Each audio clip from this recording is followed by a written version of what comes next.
Pemirsa, Menteri Koperasi Ferry Juliantono menanggapi ramainya isu pengadaan kipas angin senilai 1,8 triliun rupiah untuk Koperasi Desa Merah Putih, di mana Menko menyebutkan bahwa dirinya tidak tahu rencana pengadaan kipas angin tersebut.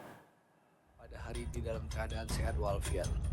Rencana pengadaan kipas angin untuk Koperasi Desa Merah Putih senilai 1,8 triliun rupiah mencuat dalam rapat kerja Kementerian Koperasi dengan Komisi 6 DPR RI di Senayan, Jakarta. Meski ramai diperbincangkan publik, Menteri Koperasi Ferry Juliantono justru menyebutkan tidak mengetahui rencana tersebut. Ferry mengatakan rencana pengadaan bukan di bawah kewenangannya. Soal kipas angin ini saya nggak tahu. Ini karena pengadaannya bukan di kami, Pak. Tapi rasanya angka yang ada itu kalau bentuk kipas anginnya yang model ada di Imatsu MDF itu harganya di Shopee ini 11 juta. Sebelumnya pengadaan 1,8 juta unit kipas angin dengan nilai mencapai 1,8 triliun rupiah menjadi sorotan publik. Publik menilai dana yang dianggarkan tidak sejalan dengan harga kipas angin di pasaran. Dari Jakarta, Ade Firmansyah, iNews melaporkan. Pemerintah akhirnya resmi menyetujui skema cicilan kepemilikan rumah selama 40 tahun untuk masyarakat berpenghasilan rendah. Kebijakan itu disebut sebagai bentuk kepedulian Presiden Prabowo agar cicilan rumah lebih ringan dan terjangkau.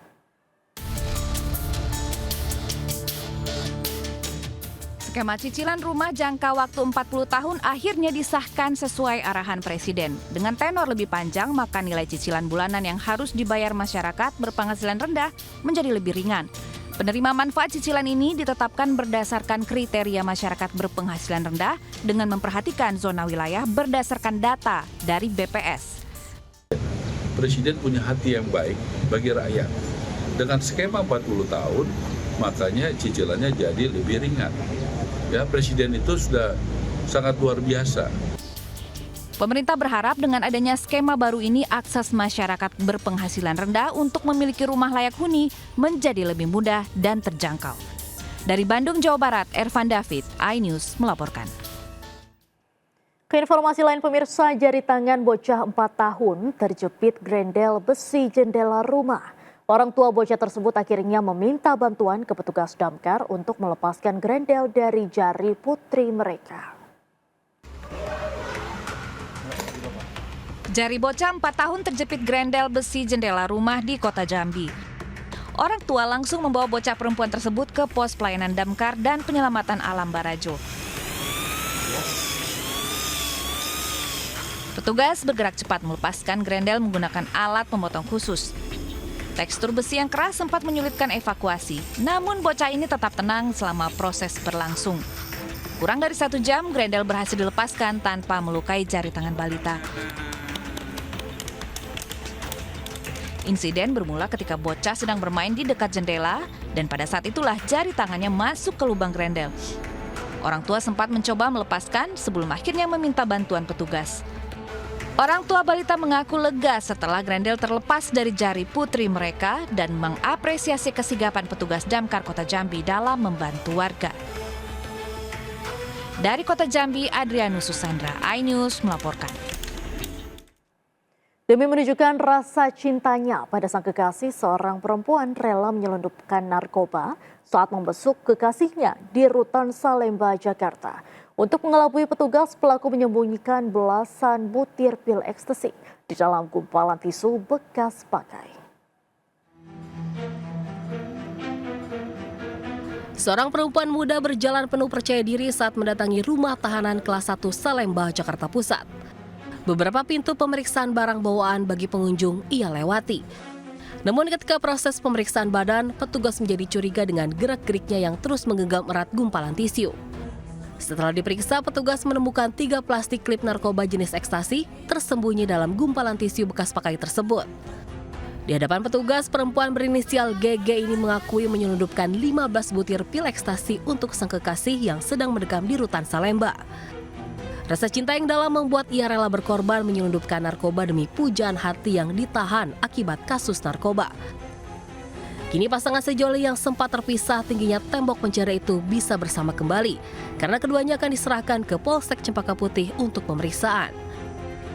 Dari Jakarta Pusat, Rani Sanjaya, iNews melaporkan. Setelah koma beberapa hari, tubuh mungil balita 4 tahun yang dianiaya ibu tirinya di Bekasi, Jawa Barat tak bisa bertahan dan meninggal dunia. Penganiayaan oleh ibu tiri terjadi berbulan-bulan tanpa diketahui ayah korban yang sibuk bekerja.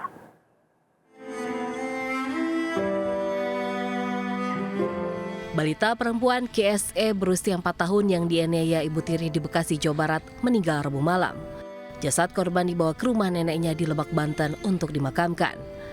Meski sempat mendapat perawatan di Rumah Sakit Koja, Jakarta Utara, namun duka penganiayaan sadis dan berulang membuatnya tak bertahan. Selama berbulan-bulan, tubuh mungil korban jadi sasaran kekejian DM ibu tiri korban di sebuah rumah kontrakan di kawasan Kampung Poncol, Kecamatan Tarumajaya. Sementara ayah kandung korban tak mengetahui putrinya dianiaya karena sibuk bekerja. Dari pemeriksaan polisi, pelaku menggunakan gayung dan sikat gigi untuk memukul dan menusuk korban. Penganiayaan terjadi sejak Mei hingga Juli 2026. Alasannya karena pelaku sakit hati ke suami alias ayah korban. Kasus ini terungkap setelah pihak Rumah Sakit Koja, Jakarta Utara menghubungi kepolisian karena curiga dengan kondisi korban yang luka-luka di sekujur tubuh. Sempat koma beberapa hari di Rumah Sakit Koja, Jakarta Utara. Almarhumah meninggal pada hari Rabu tanggal 15 Juli 2026. Dengan kematian bocah KSE, jerat pidana terhadap pelaku yaitu ibu tiri korban bertambah lebih berat hingga 15 tahun. Dari Bekasi, Jawa Barat, Ahmad Johari, iNews melaporkan. Pemirsa, penemuan jenazah seorang dokter peserta program pendidikan dokter spesialis atau PPDS di Kabupaten Siak, Riau kembali mengarahkan perhatian pada dunia pendidikan dokter. Dalam 2 tahun terakhir, sejumlah peristiwa yang melibatkan dokter muda muncul silih berganti dengan latar belakang dan penanganan yang berbeda. Seorang dokter PPDS Universitas Riau peserta spesialis anestesi ditemukan meninggal di semak belukar di Kabupaten Siak, Riau. Sebelumnya, almarhum dilaporkan hilang setelah mengantarkan pasien rujukan ke Rumah Sakit Jiwa Tampan, Pekanbaru. Hingga kini polisi masih mengumpulkan keterangan saksi serta menunggu hasil pemeriksaan untuk memastikan penyebab kematian. Belum lama sebelum peristiwa itu, Dr. Adrian Rantung, peserta PPDS Universitas Samratulangi ditemukan meninggal di kamar kosnya di Manado. Peristiwa ini masih dalam penyelidikan aparat kepolisian dengan Kementerian Kesehatan yang ikut melakukan penelusuran terhadap dugaan perundungan.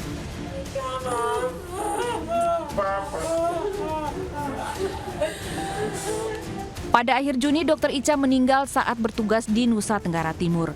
Kepergiannya memicu berbagai tanggapan dan mendorong penelusuran atas informasi yang beredar di tengah masyarakat.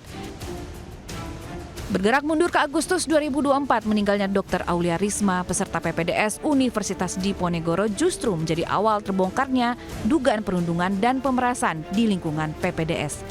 Perkara itu kemudian berkembang hingga penetapan sejumlah tersangka. Meski berada dalam perkara berbeda, keempat peristiwa ini menempatkan dunia pendidikan dokter spesialis dalam sorotan publik. Tim Liputan iNews melaporkan.